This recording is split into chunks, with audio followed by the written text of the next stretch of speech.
कभी सोचा है, जैसे ही अंधेरे कमरे में घुसते हैं सब कुछ गायब सा क्यों लगता है, लेकिन फिर बत्ती जलाती अरे दुनिया वापस दिखने लगती है।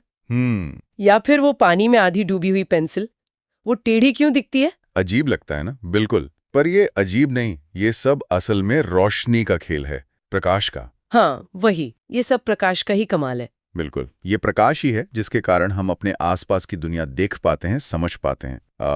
होता यह है कि जब प्रकाश किसी चीज से टकराकर वापस हमारी आंखों तक आता है तब हम उसे देख पाते हैं। अच्छा, इसी को कहते हैं परावर्तन, रिफ्लेक्शन।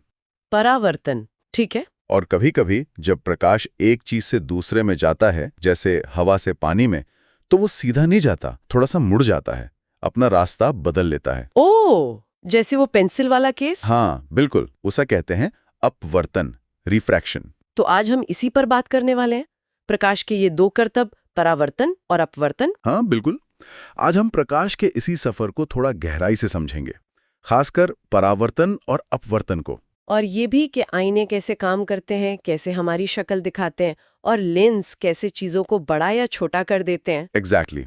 हमारे पास जो जानकारी है वो इसी फैसिनेटिंग दुनिया की परतें खोलती है। हम देखेंगे कि कैसे प्रकाश वैसे तो बड़ा डिसिप्लिन्ड, एकदम सीधा चलता है, हाँ, सीधी रेखा में। पर कुछ खास हालातों में वो मुड़ भी सकता है, फैल सकता है और एक जगह इकट्ठा भी हो सकता है। और हमारा इरादा यह है कि इस साइंस को एक कहानी की तरह समझें, उदाहरणों के साथ, सवालों के साथ। बिल्कुल, ताकि सुनने वालों को आईने और लेंस के पीछे का जो विज्ञान है वो एकदम साफ हो जाए, मजेदार तरीके से। हाँ एकदम। तो चलिए शुरू करते हैं प्रकाश के इस सफर की एक गहरी पड़ताल। तो सबसे पहले पकड़ते हैं परावर्तन को, रिफ्लेक्शन। आसान भाषा में, जब रोशनी किसी चमकीली सतह पर पड़ती है, जैसे आईना, तो वो टकराकर वापस आ जाती है, यही है ना। हाँ बिल्कुल, इसी लौटने की वजह से हम आईने में अपनी छवि देख पाते हैं। और ये ऐसी ही नहीं लौटती, इसके कुछ नियम वियम भी हैं। हाँ, नियम है। दो मुख्य नियम है इसके। पहला ये कि प्रकाश की किरण जिस कोण पर सतह से टकराती है उसे कहते हैं आपतन कोण, एंगल ऑफ इंसिडेंस। आपतन कोण, हाँ। वो हमेशा उस कोण के बराबर होता है जिस पर वो वापस लौटती है, यानी परावर्तन कोण, एंगल ऑफ रिफ्लेक्शन। अच्छा, मतलब जिस एंगल पे आओगे उसी एंगल पे जाओगे। वाह, बड़ा सीधा हिसाब है। बिल्कुल, angle I equals angle R, ये पहला नियम। और दूसरा नियम ये है कि आने वाली किरण यानी इंसिडेंट रे, हाँ, वापस जाने वाली किरण यानी रिफ्लेक्टेड रे, और उस सतह पर जहां किरण टकराई वहां अगर हम एक सीधी लकीर खींचें सतह पर 90 डिग्री पर, जिसे अभिलंब या नॉर्मल कहते हैं, नॉर्मल, ओके। ये तीनों हमेशा एक ही लेवल में, एक ही प्लेन में होते हैं, एक ही समतल में। अच्छा, ये तीनों एक ही सीध में रहेंगे। हाँ, और ये दोनों नियम हर तरह की चमकीली सतह पर लागू होते हैं, चाहे वो एकदम फ्लैट हो जैसे घर का आईना, या फिर मुड़ी हुई हो। घर वाला आईना, हाँ, जो हम रोज कंघी करते हुए देखते हैं। वो तो समतल दर्पण हुआ, है ना, प्लेन मिरर। बिल्कुल, समतल दर्पण। और उसमें जो हमारी छवि बनती है वो हमेशा सीधी होती है, मतलब हम उल्टे नहीं दिखते। हाँ, सीधी, इरेक्ट। और साइज साइज भी तो हमारे बराबर ही होता है, न छोटा न बड़ा। हाँ, सेम साइज। और वो छवि आभासी होती है, वर्चुअल, मतलब उसे किसी स्क्रीन पर प्रोजेक्ट नहीं कर सकते, वो बस आईने के अंदर दिखती है। अच्छा, आभासी। और एक बात और, वो आईने के पीछे उतनी दूर बनती है जितनी दूर हम खड़े होते हैं, है ना। हाँ बिल्कुल, object distance equals image distance. और वो सबसे मजेदार बात, आईने में हमारा दायां हाथ देखो तो बायां लगता है। हाँ। और बायां हाथ दायां, ऐसा क्यों। हाँ हाँ हाँ, उसे कहते हैं पार्श्वीय व्यतिक्रमण, लेटरल इन्वर्जन। ये समतल दर्पण की पहचान है, वो ऊपर नीचे नहीं बदलता, बस दाएं बाएं पलट देता है। कमाल है, लगता है आईना हमारे साथ मजाक कर रहा है। कह सकते हैं, पर सोचो, अगर आईना समतल ना हो, मुड़ा हुआ हो तो। मुड़ा हुआ, जैसे जैसे कोई चमकदार चम्मच। हाँ, बढ़िया उदाहरण है। चम्मच का अंदर वाला धसा हुआ हिस्सा देखो और फिर बाहर वाला उभरा हुआ हिस्सा। हाँ, दोनों अलग तरह से रोशनी चमकाते हैं, अंदर वाले में शक्ल अजीब सी दिखती है और बाहर वाले में भी। बिल्कुल, यहीं से गोलीय दर्पणों, स्फेरिकल मिरर्स की कहानी शुरू होती है। गोलीय दर्पण मतलब ये किसी गोले का हिस्सा होते हैं। हाँ, चम्मच का अंदर वाला हिस्सा जो गुफा जैसा धसा हुआ है वो अवतल दर्पण, कॉन्केव मिरर जैसा है। अवतल, कनकेव, ठीक है। और चम्मच का बाहर वाला उभरा हुआ हिस्सा वो उत्तल दर्पण, कॉन्वेक्स मिरर जैसा है। उत्तल, कॉन्वेक्स, समझ गई।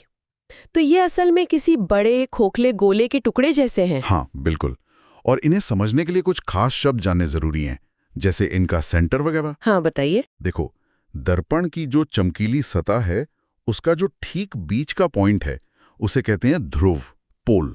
पी से दिखाते हैं। ध्रुव, पोल, पी, ठीक है।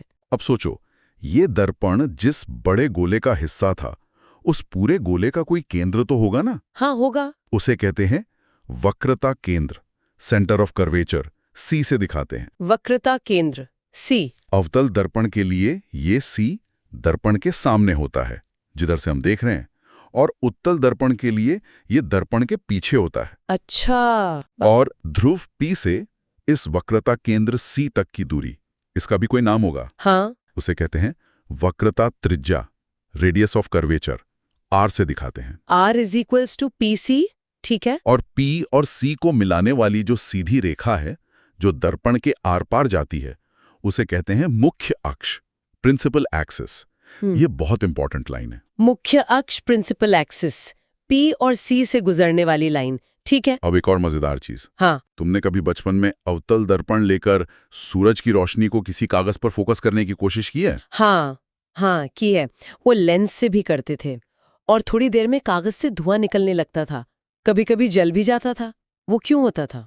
वो इसलिए होता है क्योंकि अवतल दर्पण सूरज जैसी बहुत दूर से आने वाली रोशनी की किरणें, जो लगभग समानांतर होती हैं, हाँ, पैरेलल रेज, उन्हें परावर्तन के बाद एक खास बिंदु पर इकट्ठा कर देता है, कन्वर्ज कर देता है। अच्छा, एक ही पॉइंट पर? हाँ, मुख्य अक्ष पर एक बिंदु पर। इसी बिंदु को कहते हैं मुख्य फोकस, प्रिंसिपल फोकस। एफ से दिखाते हैं। मुख्य फोकस, एफ। तो सारी गर्मी वहीं जमा हो जाती है। बिल्कुल, और इतनी गर्मी से कागज जल उठता है। ये अवतल दर्पण की खासियत है, वो किरणों को कन्वर्ज करता है। कमाल है। और ये फोकस बिंदु एफ होता कहाँ है? पी और सी के बीच। हाँ। अगर दर्पण का मुड़ाव बहुत ज्यादा ना हो, मतलब छोटे अपर्चर वाले दर्पणों के लिए, तो ये फोकस एफ ठीक ध्रुव पी और वक्रता केंद्र सी के बीचों बीच होता है। ठीक बीच में, मतलब दूरी आधी हो गई। हाँ, फोकस दूरी, फोकल लेंथ, जिसे एफ कहते हैं, यानी पी से एफ तक की दूरी पी एफ, वो वक्रता त्रिज्या आर की ठीक आधी होती है। F is equal to R by 2। समझ गई। F is equal to R by 2 अवतल दर्पण के लिए। और उत्तल दर्पण, वो तो किरणों को फैलाता है ना, उसका फोकस कहाँ होता है? हाँ, उत्तल दर्पण ठीक उल्टा काम करता है। वो समानांतर आने वाली किरणों को परावर्तन के बाद फैला देता है, डाइवर्ज कर देता है। तो फिर उसका फोकस? उसका फोकस आभासी होता है, वर्चुअल। अगर तुम उन फैली हुई किरणों को पीछे की तरफ बढ़ाओ, तो ऐसा लगेगा कि वो दर्पण के पीछे मुख्य अक्ष पर एक बिंदु एफ से आ रही हैं। अच्छा, मिलती नहीं पर मिलती हुई लगती हैं दर्पण के पीछे। हाँ, उसी बिंदु को उत्तल दर्पण का मुख्य फोकस कहते हैं। ये भी पी और सी के बीच में ही होता है, पर दर्पण के पीछे। ठीक है। अवतल का असली फोकस, उत्तल का आभासी फोकस। अब आते हैं सबसे दिलचस्प हिस्से पर, अवतल दर्पण से बनने वाली छवि। मैंने सुना है ये बहुत बदलती है, मतलब हम चीज को कहाँ रखते हैं इस पर निर्भर करता है कि छवि कैसी दिखेगी। बिल्कुल सही। यहीं अवतल दर्पण अपनी वर्सेटैलिटी दिखाता है। ये बड़ा मजेदार पैटर्न है, देखो। हाँ, बताइए। सोचो, चीज बहुत दूर है, अनंत पर, इन्फिनिट डिस्टेंस, जैसे कोई दूर का पहाड़। हाँ। तो उसकी छवि बनेगी फोकस एफ पर, एकदम छोटी, बिंदु जैसी। और ये वास्तविक होगी, रियल, मतलब इसे स्क्रीन पर उतार सकते हैं। और उल्टी होगी, इन्वर्टेड। बहुत दूर, फोकस पर, बहुत छोटी, वास्तविक, उल्टी। ठीक है। अब चीज को थोड़ा पास लाओ। मान लो वक्रता केंद्र सी से थोड़ा परे रखा, बियॉन्ड सी। सी के पीछे। हाँ, तो छवि अब एफ और सी के बीच बनेगी। साइज में थोड़ी छोटी होगी, डिमिनिश्ड, लेकिन अभी भी वास्तविक और उल्टी। एफ और सी के बीच, छोटी, वास्तविक, उल्टी। ठीक है। अब चीज को ठीक सी पर ले आओ, एट सी। ठीक वक्रता केंद्र पर। तो छवि भी ठीक सी पर ही बनेगी। और मजे की बात, साइज में एकदम बराबर होगी, सेम साइज, पर हाँ, अभी भी वास्तविक और उल्टी। सी पर, बराबर साइज, वास्तविक, उल्टी। अरे वाह। अब चीज को और पास लाओ, सी और एफ के बीच, बिटवीन सी एंड एफ। हाँ। अब देखो क्या होता है, छवि सी से भी पीछे चली जाएगी, बियॉन्ड सी, और साइज में बड़ी हो जाएगी, एनलार्ज्ड, पर रहेगी अभी भी वास्तविक और उल्टी। सी और एफ के बीच, सी से परे, बड़ी, वास्तविक, उल्टी। ये तो पैटर्न है पूरा। है ना? अब बताओ, अगर चीज को ठीक फोकस एफ पर रख दें, तब F पर, जहां समानांतर किरणें मिलती हैं, तब क्या होगा? किरणें तो समानांतर हो जाएंगी, शायद मिलेंगी ही नहीं। बिल्कुल सही पकड़ा। जब चीज F पर होती है तो परावर्तन के बाद किरणें समानांतर हो जाती हैं, पैरेलल, वो मिलती ही नहीं। तो हम कहते हैं कि छवि अनंत पर बन रही है। या यूं कहो कि कोई साफ छवि स्क्रीन पर नहीं बनती। अच्छा, F पर छवि अनंत पर अब आता है असली जादू। जब चीज को फोकस F और ध्रुव P के बीच ले आते हैं, मतलब दर्पण के बिल्कुल पास। हाँ, ये शेविंग मिरर या मेकअप मिरर वाला केस है ना? एग्जैक्टली ये बिल्कुल खास स्थिति है। जब चीज F और P के बीच होती है तो अचानक सब कुछ पलट जाता है। क्या होता है? छवि अब दर्पण के सामने नहीं बल्कि दर्पण के पीछे बनती है, बिहाइंड द मिरर। पीछे मतलब आभासी? हाँ, आभासी, वर्चुअल और सीधी बनती है, इरेक्ट, उल्टी नहीं। और चीज से काफी बड़ी बनती है, मैग्निफाइड या एनलार्ज्ड। वाह, F और P के बीच, दर्पण के पीछे, बड़ी, सीधी, आभासी। इसीलिए शेविंग करते वक्त या मेकअप करते वक्त चेहरा बड़ा और साफ दिखता है। अब समझी मैं। बिल्कुल, यही उसका कमाल है। तो मतलब एक ही अवतल दर्पण कितनी अलग-अलग तरह की छवियां बना सकता है। ये सब याद रखना तो मुश्किल होगा। हाँ, थोड़ा है। इसीलिए इनको समझने के लिए वो रेखा चित्र, रे डायग्राम्स बनाते हैं। उससे विजुअलाइज करना आसान हो जाता है। रेखा चित्र वो कैसे बनाते हैं? उसके लिए कुछ नियम हैं। हम कुछ खास किरणों का रास्ता देखते हैं। जैसे? एक, जो किरण मुख्य अक्ष के समानांतर आती है वो परावर्तन के बाद फोकस F से गुजरती है। 2, जो किरण फोकस F से होकर आती है वो परावर्तन के बाद मुख्य अक्ष के समानांतर हो जाती है। 3, जो किरण वक्रता के केंद्र से गुजरती है वो दर्पण पर 90 डिग्री पर टकराती है, इसलिए उसी रास्ते वापस लौट जाती है। अच्छा। इनमें से कोई भी 2 किरणें जहां असल में मिलती हैं वहां वास्तविक छवि बनती है, और अगर वो मिलती हुई लगती हैं यानी पीछे बढ़ाने पर, तो वहां आभासी छवि बनती है। ठीक है, इससे छवि की जगह और साइज का अंदाजा लग जाता है। हाँ, और अवतल दर्पण के उपयोग भी तो बहुत हैं। हाँ, जैसे टॉर्च और गाड़ियों की हेडलाइट में। बिल्कुल, टॉर्च, सर्चलाइट, हेडलाइट में बल्ब को फोकस के पास रखते हैं ताकि परावर्तन के बाद रोशनी एक ताकतवर सीधी बीम की तरह दूर तक जाए। और डेंटिस्ट भी इस्तेमाल करते हैं। हाँ, दांतों को बड़ा करके देखने के लिए छोटा अवतल दर्पण यूज करते हैं। और बड़ी बड़ी सौर भट्टियों में, सोलर फर्नेस में, सूरज की गर्मी को एक जगह फोकस करके बहुत ज्यादा तापमान पैदा करने के लिए भी। काफी काम का है ये अवतल दर्पण। है तो। अब बात करते हैं दूसरे वाले की, उत्तल दर्पण, कन्वेक्स मिरर, वो चम्मच का बाहरी हिस्सा।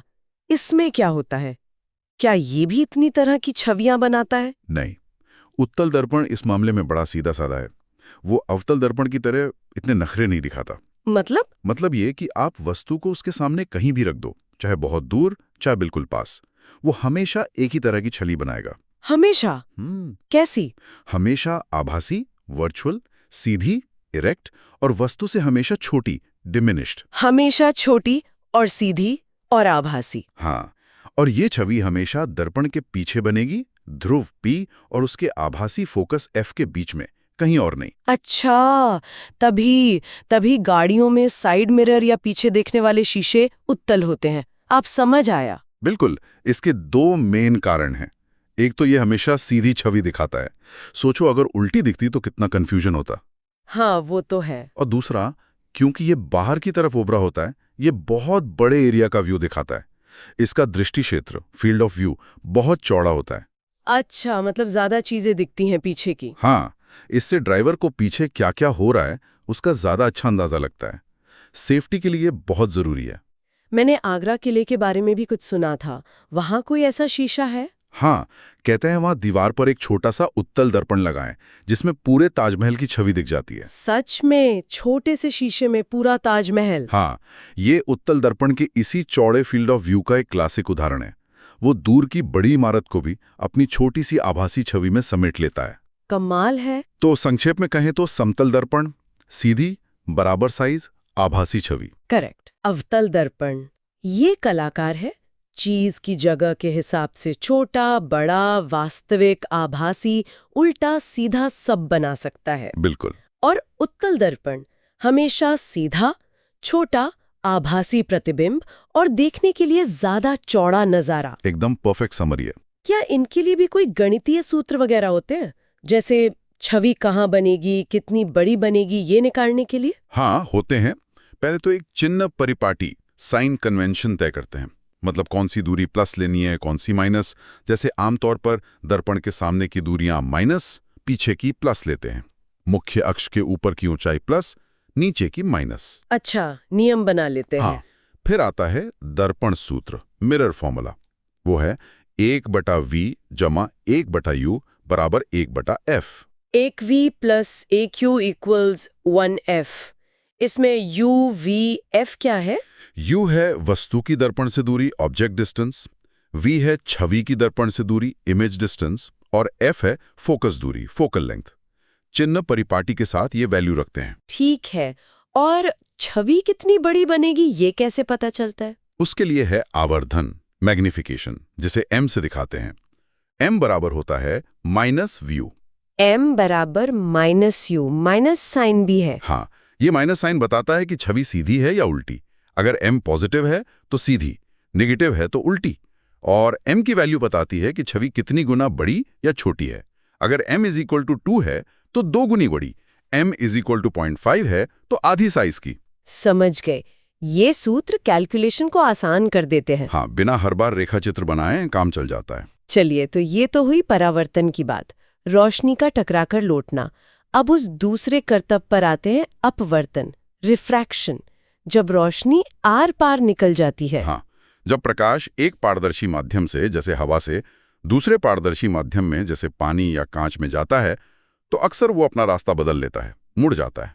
हाँ, इसी को अपवर्तन कहते हैं। बिल्कुल। इसके उदाहरण तो रोज देखते हैं, जैसे पानी के गिलास में रखी वो पेंसिल जो मुड़ी हुई दिखती है। हाँ, या फिर स्विमिंग पूल का तल जो ऊपर उठा हुआ सा लगता है, या ग्लास में रखा नींबू साइड से देखो तो बड़ा दिखता है।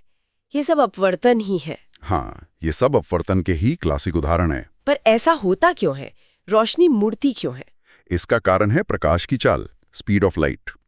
वो अलग अलग माध्यमों में अलग अलग होती है। अच्छा। हवा या वैक्यूम में वो सबसे तेज चलती है, करीब 3 लाख किलोमीटर प्रति सेकंड। पर जैसे ही वो पानी या कांच जैसे सघन, डेंसर माध्यम में घुसती है, उसकी रफ्तार कम हो जाती है, धीमी हो जाती है। हाँ, और जब वो तिरछा होकर एक माध्यम से दूसरे में घुसती है, तो इसी रफ्तार के बदलने की वजह से वो मुड़ जाती है। अगर वो सीधी 90 डिग्री पर घुसे, तब नहीं मुड़ती, सीधी निकल जाती है। अच्छा, तिरछा आने पर ही मुड़ती है। तो क्या इस मुड़ने के भी नियम हैं, जैसे परावर्तन के थे I = R वाला? हाँ, अपवर्तन के भी 2 नियम हैं। पहला नियम तो परावर्तन जैसा ही है। कौन सा? कि आने वाली किरण आपतित किरण, मोड़ने वाली किरण अपवर्तित किरण, और दोनों माध्यमों को अलग करने वाली सतह पर खींचा गया अभिलंब नॉर्मल, ये तीनों एक ही समतल में होते हैं। ठीक है, ये तो वैसा ही है। और दूसरा नियम थोड़ा अलग है और बहुत महत्वपूर्ण है। इसे स्नेल का नियम, स्नेल्स लॉ कहते हैं। स्नेल का नियम, ये क्या कहता है? ये कहता है कि आपतन कोण, एंगल ऑफ इंसिडेंस, I की ज्या साइन I, और अपवर्तन कोण, एंगल ऑफ रिफ्रैक्शन, R की ज्या साइन R का अनुपात, साइन I साइन R। हाँ, इनका अनुपात हमेशा एक स्थिरांक होता है, एक कांस्टेंट। अगर हम प्रकाश का रंग और वो दोनों माध्यम ना बदलें तो sine I sine R equals constant. हाँ, इसी स्थिरांक को दूसरे माध्यम का पहले माध्यम के सापेक्ष अपवर्तनांक, रिफ्रैक्टिव इंडेक्स कहते हैं। इसे n से दिखाते हैं। अपवर्तनांक, रिफ्रैक्टिव इंडेक्स, ये क्या बताता है? ये एक तरह से बताता है कि दूसरा माध्यम प्रकाश के लिए कितना गाढ़ा है, कितना ऑप्टिकली डेंस है। जिसका अपवर्तनांक ज्यादा, वो उतना सघन, और उसमें प्रकाश उतना ही धीमे चलेगा और उतना ही ज्यादा मुड़ेगा। अच्छा, तो ये अपवर्तनांक हर माध्यम का अलग अलग होता होगा? हाँ, हवा का लगभग 1 मानते हैं, पानी का करीब 1.33 होता है, साधारण कांच का 1.5 के आसपास, और हीरे का सबसे ज्यादा होता है, करीब 2.42। 2.42, बाप रे! इसीलिए हीरा इतना चमकता है क्या? क्योंकि रोशनी उसमें बहुत मुड़ती है। हाँ, उसका ज्यादा अपवर्तनांक और उसका कट दोनों मिलकर उसकी चमक में योगदान देते हैं। उसमें टोटल इंटरनल रिफ्लेक्शन भी होता है, वो एक अलग कहानी है। अच्छा, वो स्कूल में कांच की स्लैब वाला एक्सपेरिमेंट करते थे, एक मोटी सी आयताकार कांच की पट्टी से लाइट गुजारते थे, वो इसी अपवर्तन को दिखाता था। हाँ बिल्कुल, वो स्नेल के नियम और अपवर्तन को समझने का बढ़िया तरीका है। उसमें हम क्या देखते हैं? उसमें रोशनी हवा से कांच में जाती है तो मुड़ती है अभिलंब की तरफ। हाँ बिल्कुल, क्योंकि हवा विरल माध्यम है, रेयर मीडियम एन कम, और कांच सघन माध्यम है, डेंसर मीडियम एन ज्यादा। तो जब विरल से सघन में जाती है तो अभिलंब की ओर झुकती है, स्पीड कम हो जाती है। और फिर जब वो कांच से वापस हवा में निकलती है तब वो सघन से विरल में जा रही है, तो अभिलंब से दूर हटती है, स्पीड फिर से बढ़ जाती है। हाँ, और मुझे याद है जो किरण बाहर निकलती थी एमर्जेंट रे, वो आने वाली किरण इंसिडेंट रे के समानांतर होती थी। पैरेलल, एकदम सही। पर थोड़ी सी खिसक जाती थी अपनी जगह से। हाँ, उसे कहते हैं पार्श्व विस्थापन, लैटरल शिफ्ट या लैटरल डिस्प्लेसमेंट। ऐसा इसलिए होता है क्योंकि स्लैब की आमने सामने वाली सतह समानांतर होती हैं, तो जितना मुड़ाव एक सतह पर अंदर की तरफ होता है उतना ही मुड़ाव दूसरी सतह पर बाहर की तरफ हो जाता है और किरण वापस पहले वाली दिशा के पैरेलल हो जाती है, बस थोड़ी साइड में शिफ्ट हो जाती है। समझ गई। अच्छा, आपने ये अपवर्तनांक n बताया, इसे और कैसे समझ सकते हैं? आपने कहा ये चाल से जुड़ा है। हाँ, किसी माध्यम का निरपेक्ष अपवर्तनांक एब्सोल्यूट रिफ्रैक्टिव इंडेक्स n असल में ये बताता है कि उस माध्यम में प्रकाश की चाल v निर्वात में प्रकाश की चाल c की तुलना में कितनी कम है। अच्छा। सूत्र है n = cv। c तो फिक्स है, लगभग 3 लाख किलोमीटर सेकंड। तो जिस माध्यम का n जितना ज्यादा होगा उसमें प्रकाश की चाल v उतनी ही कम होगी। तो n = cv, मतलब अगर पानी का n = 1.33 है तो पानी में प्रकाश की चाल हवा से 1.33 गुना कम है। हाँ बिल्कुल। और हीरे का n = 2.42 है, तो हीरे में प्रकाश की चाल हवा की तुलना में 2.42 गुना कम हो जाती है। बहुत कम। अच्छा, एक और चीज, ये प्रकाशिक घनत्व जो n से पता चलता है और जो हम नॉर्मल घनत्व की बात करते हैं, मास डेंसिटी की बात करते हैं, क्या वो एक ही चीज है? मतलब जो चीज भारी है उसका n भी ज्यादा होगा? नहीं, जरूरी नहीं। ये बड़ा इंटरेस्टिंग पॉइंट है। प्रकाशीय घनत्व और द्रव्यमान घनत्व अलग अलग चीजें हैं। जैसे मिट्टी का तेल, केरोसिन, उसका अपवर्तनांक पानी से ज्यादा होता है, मतलब वो प्रकाश के लिए पानी से ज्यादा सघन है, ऑप्टिकली डेंसर। हाँ। लेकिन हम जानते हैं कि मिट्टी का तेल पानी से हल्का होता है, वो पानी पर तैरता है, मतलब उसका द्रव्यमान घनत्व, मास डेंसिटी, पानी से कम है। अरे हाँ, ये तो कमाल की बात है। मतलब ऑप्टिकली डेंसर होना और फिजिकली डेंसर होना एक बात नहीं है। बिल्कुल, ये ध्यान रखना चाहिए। चलिए अब दर्पणों से आगे बढ़कर लेंस की दुनिया में चलते हैं। चश्मे, मैग्नीफाइंग ग्लास, कैमरा, दूरबीन, माइक्रोस्कोप, इन सब में लेंस लगे होते हैं। हाँ, ये भी अपवर्तन का ही इस्तेमाल करते हैं ना, रोशनी को मोड़ने का। हाँ बिल्कुल। लेंस भी एक पारदर्शी माध्यम होता है जिसका कम से कम एक सतह गोल होती है, घुमावदार। आमतौर पर दोनों सतहें घुमावदार होती हैं। और ये भी दो तरह के होते हैं, जैसे दर्पण थे। हाँ, मोटे तौर पर दो मुख्य तरह के लेंस होते हैं।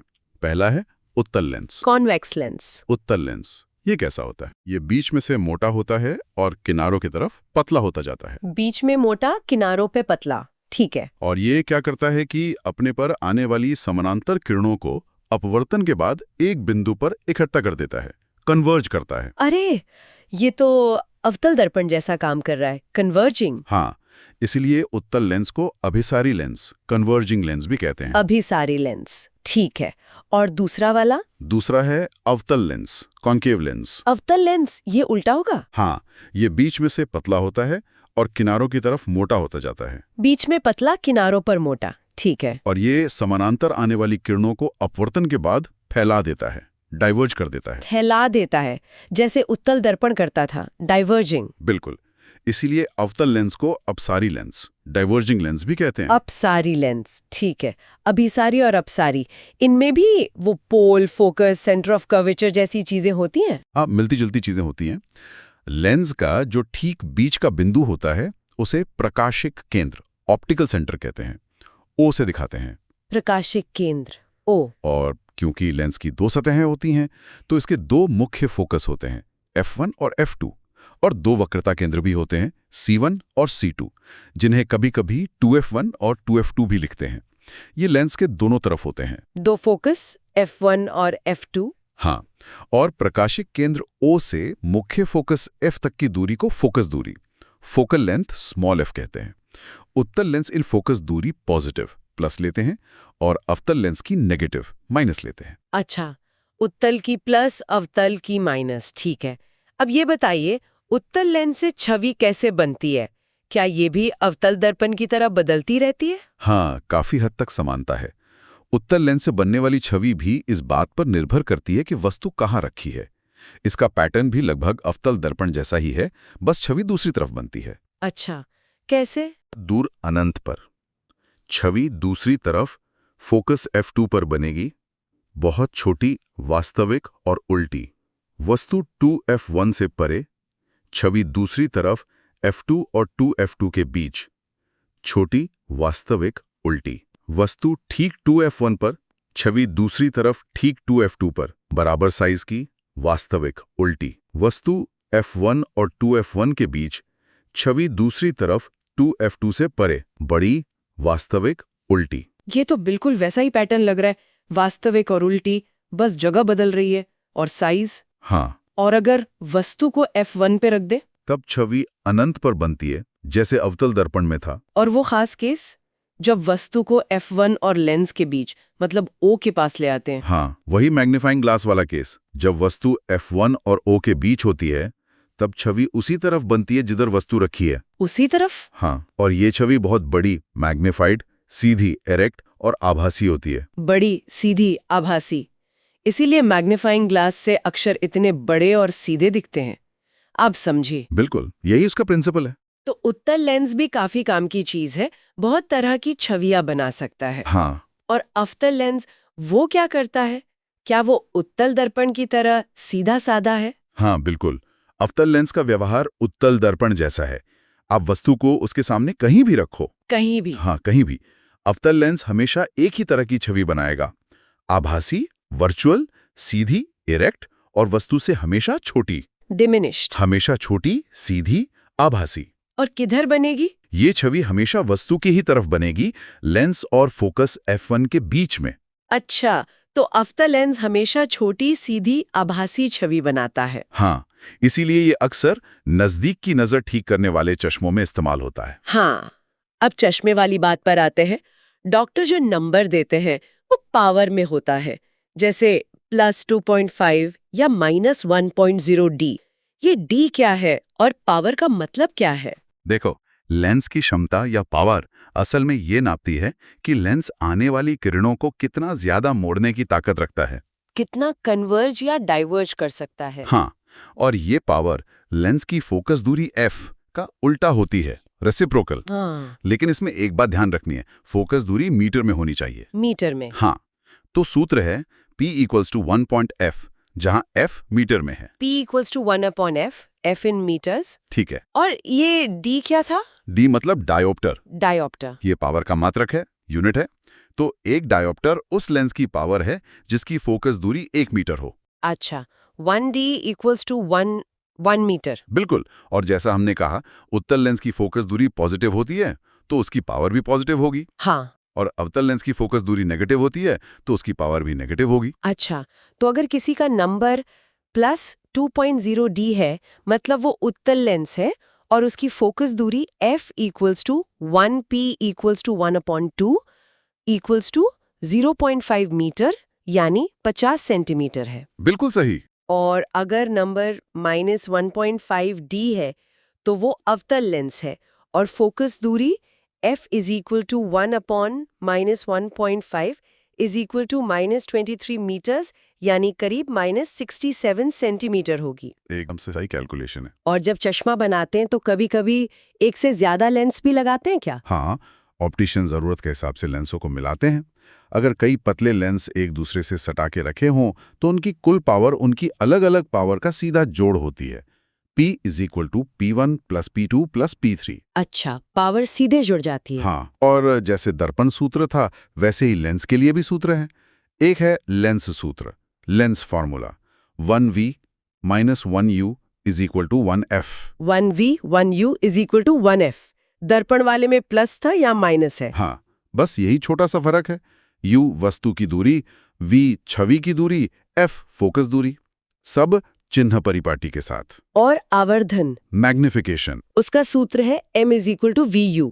इसमें माइनस साइन नहीं है। m=vu। हाँ, दर्पण वाले में था। हाँ, यहाँ m पॉजिटिव मतलब सीधी छवि, नेगेटिव मतलब उल्टी छवि, और वैल्यू साइज का अनुपात बताती है। ठीक है, तो ये सूत्र लेंस के लिए भी कैलकुलेशन आसान कर देते हैं। बिल्कुल। तो आज हमने प्रकाश के इस बड़े ही दिलचस्प सफर को समझा, कैसे वो सीधी लकीर में चलता है लेकिन आईनों से टकराकर लौट सकता है यानी परावर्तन, और लेंस जैसी चीजों से गुजरकर मुड़ सकता है यानी अपवर्तन। हाँ, ये कोई जादू नहीं बल्कि प्रकृति के अपने नियम हैं, फिजिक्स के नियम। और कैसे अलग-अलग तरह के आईने समतल, अवतल, उत्तल और अलग-अलग तरह के लेंस उत्तल, अवतल इसी लौटने और मुड़ने के खेल से तरह-तरह की छवियां बनाते हैं, कभी छोटी, कभी बड़ी, कभी सीधी, कभी उल्टी, कभी वास्तविक जिन पर्दे पर देख सकते हैं, तो कभी आभासी जो बस महसूस होती हैं। हाँ, और ये सब जानना इसलिए भी जरूरी है क्योंकि ये सिर्फ किताबों की बातें नहीं है। नहीं, बिल्कुल नहीं।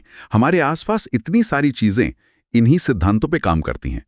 कैमरा जिससे हम फोटो खींचते हैं, दूरबीन जिसे दूर का देखते हैं, सूक्ष्मदर्शी जिसे बहुत छोटा देखते हैं, प्रोजेक्टर, और हाँ, सबसे जरूरी हमारी अपनी आंखें। बिल्कुल।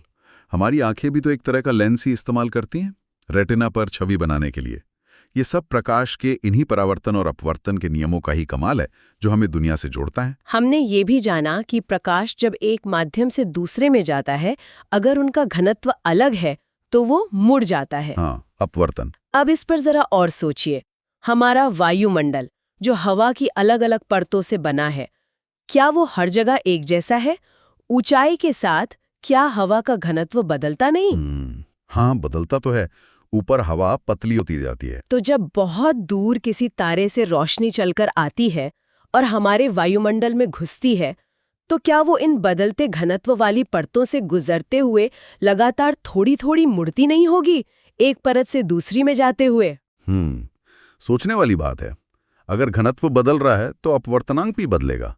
तो हाँ, मुड़ना तो चाहिए लगातार। तो क्या ऐसा हो सकता है कि इसी लगातार हल्के-हल्के मुड़ने के वजह से हमें तारे स्थिर ना दिखकर टिमटिमाते हुए नजर आते हैं, क्योंकि रोशनी का रास्ता सीधा ना होकर थोड़ा टेढ़ा-मेढ़ा हो रहा है? वाह, ये तो बहुत दिलचस्प सवाल उठाया तुमने। ये बिल्कुल संभव है कि वायुमंडलीय अपवर्तन, एटमॉस्फेरिक रिफ्रैक्शन ही तारों के टिमटिमाने का कारण हो। इस पर जरूर सोचना चाहिए। हाँ, सोचिएगा जरूर इस बारे में। उम्मीद है प्रकाश की ये कहानी, ये गहरी पड़ताल आपको रोचक और ज्ञानवर्धक लगी होगी। हाँ, उम्मीद तो यही है। अगली बार फिर मिलेंगे किसी और विषय की तह तक जाने के लिए। धन्यवाद। धन्यवाद।